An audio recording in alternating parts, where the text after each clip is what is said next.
ভিডিওটা দেখুন, গা কাটা দিয়ে উঠবে। তিনটে আমি অডিও শোনাবো, কি ভয়ঙ্কর দেখুন। এই মুহূর্ত থেকে, যে মুহূর্তে অডিওটা শোনাচ্ছি ঠিক সেই মুহূর্ত থেকে কোথাও ষড়যন্ত্র তৈরি করা হয়েছিল। আরজিকর হসপিটাল থেকে বলছিলাম। কি হয়েছে?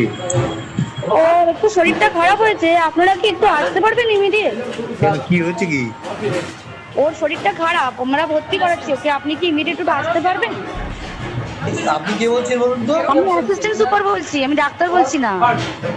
ডাক্তার নেই? আমি সুপারিনটেন্ডেন্ট কথা বলছি। হ্যালো, হ্যাঁ ঠিক আছে। হ্যাঁ আমি অ্যাসিস্ট্যান্ট সুপারিনটেন্ডেন্ট কথা বলছি। আপনার মেয়েকে আমরা এমার্জেন্সিতে নিয়ে এসেছি, আপনারা আসুন, এসে যোগাযোগ করুন। আপনারা জলদি চলে আসুন, যতটা তাড়াতাড়ি পারবেন। সুপার বলছি। হ্যাঁ শুনুন, আপনাকে তখন বারবার বলছিলাম, ব্যাপারটা হচ্ছে যে আপনার মেয়ে উনি সুসাইড করেছেন হয়তো, বা কিছু মারা গেছেন। পুলিশ রয়েছে, আমরা হসপিটালে সবার সামনেই রয়েছি, ফোন করছি, আপনারা যত তাড়াতাড়ি পারবেন চলে আসুন। এক্ষুনি আসছি। হ্যাঁ খুব তাড়াতাড়ি চলে আসুন। আজও এই এই এই কথাগুলো শুনলে যারা ঠান্ডা মাথায় এই কাজগুলো করেছিলেন সেই সময়তে, তাদেরকে আড়াল করে রাখা হয়েছিল 1.5 বছর ধরে। কাকিমার কাছে একবার আসবো।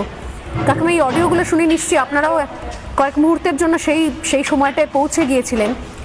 শুরু থেকে মিথ্যে কথা বলা হয়েছিল, অর্থাৎ আত্মহত্যা, ভুল কথা বলা, দেরিতে ফোন করা, এই প্রত্যেকটা জিনিসের সঙ্গে বিনীত গোয়েল সেখানে উপস্থিত ছিলেন না ছিলেন না?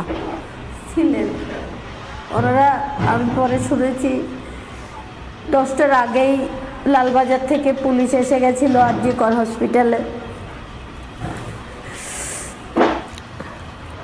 হ্যাঁ, পুলিশের রেস্ট্রিকশন দিচ্ছিল। পুলিশ তো নয়, ওরা পুলিশ মন্ত্রীর রেস্ট্রিকশনে হচ্ছিল।